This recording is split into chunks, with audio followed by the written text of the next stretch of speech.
O Caminho da Riqueza, de Benjamin Franklin. Nascido em 1706, Benjamin Franklin poderia fazer quase tudo, e de fato fez. Ele ajudou a liderar a Revolução Americana, escreveu em coautoria a Declaração de Independência dos Estados Unidos, inventou as lentes bifocais, foi embaixador do seu país na França e escreveu o Almanaque do Pobre Ricardo, que inclui O Sermão do Pai Abraão. Este curto ensaio, publicado pela primeira vez em 1758, foi traduzido em muitas línguas e é reimpresso frequentemente. A capacidade inesgotável de Franklin para aforismos concisos e úteis mantém as suas palavras nas mentes e bocas de seus leitores em todo o mundo 250 anos depois da primeira publicação. Franklin escreveu o Almanaque do Pobre Ricardo sob o pseudônimo de Richard Saunders, mas apesar de ele nunca ter admitido, todos sabiam nas colônias americanas que Franklin era o autor. Ele vendia 10.000 cópias por ano, o que, dada a população da América colonial, equivale à venda de 3 milhões de cópias atualmente. Os conselhos de Franklin sobre a vida, esforço digno, natureza humana, impostos, roupas, vaidade e prudência permanecem humorados, verdadeiros e, para a maioria, quase impossíveis de seguir. Recomendo os clássicos conselhos de Franklin e sua visão a quem tenha senso de humor, aprecie prosa enxuta, direta e elegante e queira entender e talvez mudar os maus hábitos comuns dos humanos. Ideias fundamentais. Em 1758, um dos fundadores dos Estados Unidos publicou O Sermão do Pai Abraão, um ensaio apresentado no Almanaque do Pobre Ricardo, um livro de conselhos. Este curto prefácio é famoso como uma amostra das ideias concisas de Franklin, incluindo: a pobreza alcançará os que se movem com a lentidão da preguiça. Quem compra o que não precisa, venderá o que precisa. Para conhecer o valor real do dinheiro, tente pedi-lo emprestado. Tenha consciência de que endividar-se significa dar aos credores poder sobre a sua dívida. A dívida enfraquece a honra e a vitalidade de uma pessoa. Se não pagar a tempo, os credores podem mandar você para a prisão ou vendê-lo como um servo. Ganhos financeiros são fugazes, enquanto as despesas necessárias perduram e raramente diminuem. Dizer às pessoas como agir não mudará o comportamento delas. A experiência ensina lições duras, mas essas são as únicas lições que os tolos aprendem. Sobre os impostos. Junta-se uma multidão esperando a abertura de um leilão. Um homem mais velho passeia perto, e a multidão convence-o a partilhar sua visão de mundo. O velho é o pai Abraão, e ele não tem falta de opiniões. Ele aceita falar, mas só brevemente, porque para o sábio uma palavra basta. Membros da multidão expressam as suas preocupações sobre a atual situação dos impostos. O pai Abraão diz-lhes que os impostos são, sem dúvida, pesados, mas nada comparados com os impostos que os cidadãos aplicam a si mesmos pelo seu comportamento. A ociosidade aplica o dobro, o orgulho o triplo e as loucuras o quadruplo do que aplica qualquer governo. Nenhuma situação pode reduzir ou eliminar esses impostos. Somente a morte do cidadão o liberta da sua carga. Sobre a diligência. Um governo verdadeiramente oneroso exige 1/10 do tempo de cada cidadão como imposto, mas a ociosidade tira ainda mais tempo.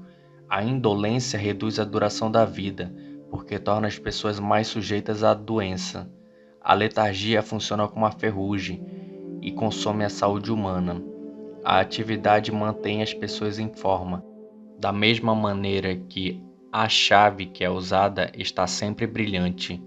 O tempo é o nosso recurso mais precioso.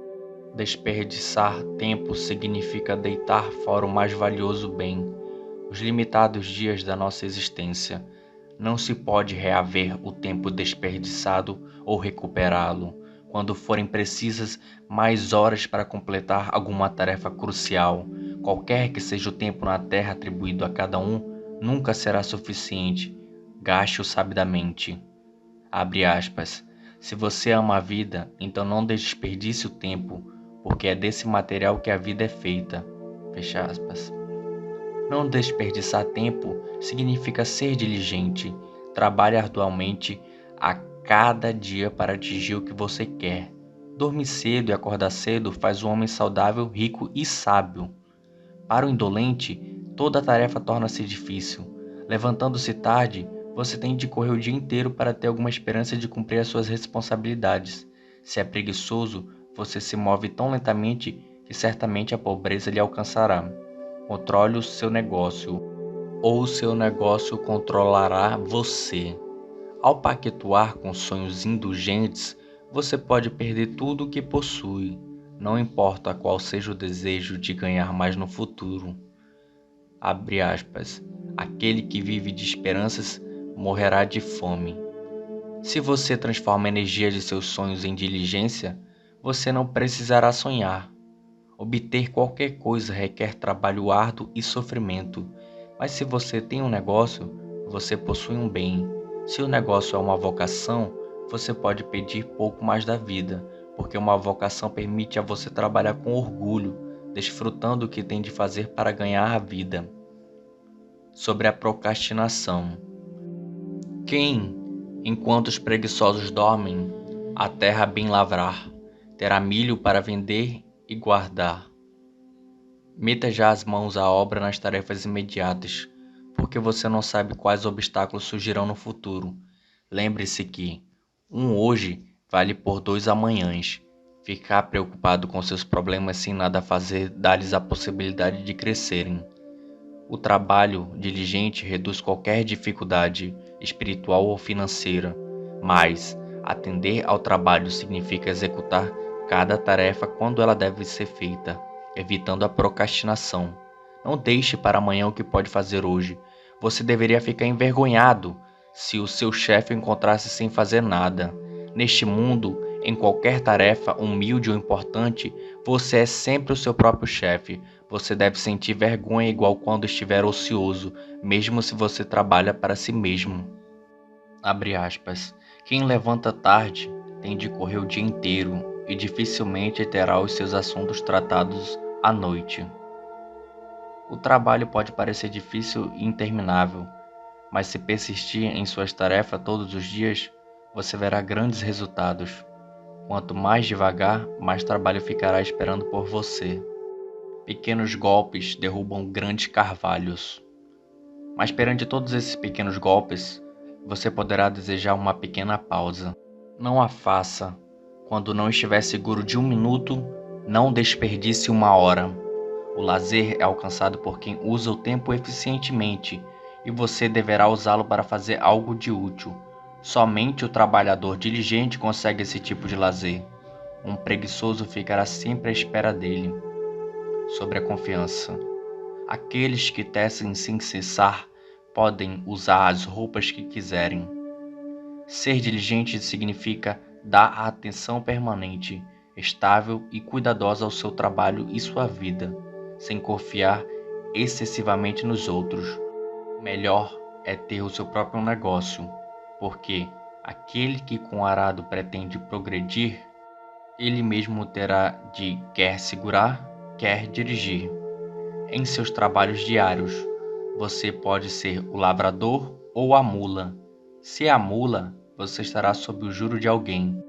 Mas, se escolhe ser o lavrador, você tem de lavrar todos os dias. Abre aspas. A diligência paga as dívidas, enquanto o desespero aumentas. Trate do que é seu, porque a falta de cuidado causa mais prejuízo que a falta de saber. Vigie os seus trabalhadores. Deixar que eles façam como entenderem é como você deixar a sua carteira aberta para que eles possam tirar o que quiserem. Confiar demasiado nos outros é o caminho certo para a ruína. Se você trata dos seus próprios negócios, então você sabe que tem um supervisor em que pode confiar. Se quiser um servidor fiel, sirva-se a si mesmo, mas se você trata dos seus próprios assuntos, não negligencie nenhum aspecto. Por falta de um prego, perdeu-se a ferradura. Por falta da ferradura, perdeu-se o cavalo. E por falta de um cavalo, perdeu-se o cavaleiro. O que poderia parecer um instante de descuido ou negligência, pode ter efeitos negativos profundos e prolongados. Sobre a frugalidade. Mesmo que você seja diligente e acompanhe os seus assuntos cuidadosamente, tudo será inútil se você não for frugal. Gastar o que você ganha em prazeres efêmeros é enganosamente fácil, mas cozinha gorda faz a vontade magra. Se quer riqueza, você tente ganhar dinheiro e poupá-lo. Poupar é muito mais difícil que ganhar.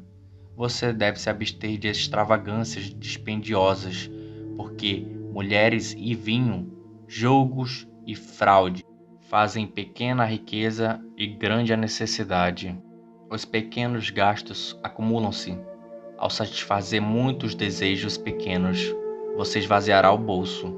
Os tolos fazem banquetes que os sábios comem. Abre aspas. Quando não estiver seguro de um minuto, não desperdice uma hora. À porta da casa de leilões, o pai Abraão lembra aos membros da multidão que eles se reuniram para comprar coisas necessárias. Vocês chamam-lhes bens, mas se não tiverem cuidado, eles prejudicarão alguns de vós. Quem compra o que não precisa, venderá o que precisa. A vaidade é uma grande causa de gastos tolos. Muitas pessoas parecem muito bem e andam na moda, mas de barriga vazia. Sedas e cetins, escarlates e veludos tiram o fogo na cozinha. Roupas e adereços requintados não são necessidades, nem sequer convenientes. Por esses caprichos, os finos arruinam-se e depois têm de pedir emprestado àqueles que habitualmente não se preocupariam em cumprimentar na rua. Se você é diligente e frugal, nunca precisará pedir emprestado, porque as dívidas arruinam a honra. Um lavrador em pé é maior do que um fidalgo de joelhos. Sobre o orgulho e a dívida. Para conhecer o verdadeiro valor do dinheiro, tente pedir algum emprestado. Quem tenta arranjar um empréstimo encontrará apenas angústia. O orgulho pode levar você a perder qualquer senso razoável dos gastos. Se você adquire um artigo atraente, quererá mais 10. Controlar o primeiro impulso para comprar é muito mais fácil que satisfazer todos os desejos que a sua primeira compra vai desencadear. Mantenha-se em sua condição. Vestir acima de seu estatuto causa inveja a seus pares e os seus superiores considerarão você tolo. De que serve ficar orgulhoso de roupas elegantes se elas trazem sofrimento à sua família? O orgulho não fará você mais saudável, não acalmará a sua dor, nem tornará você uma pessoa melhor. Abre aspas. Poupe enquanto puder para a velhice e as necessidades. Nenhum sol da manhã dura o dia todo.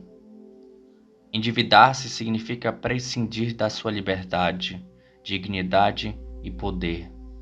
O segundo vício é mentir. O primeiro é endividar-se.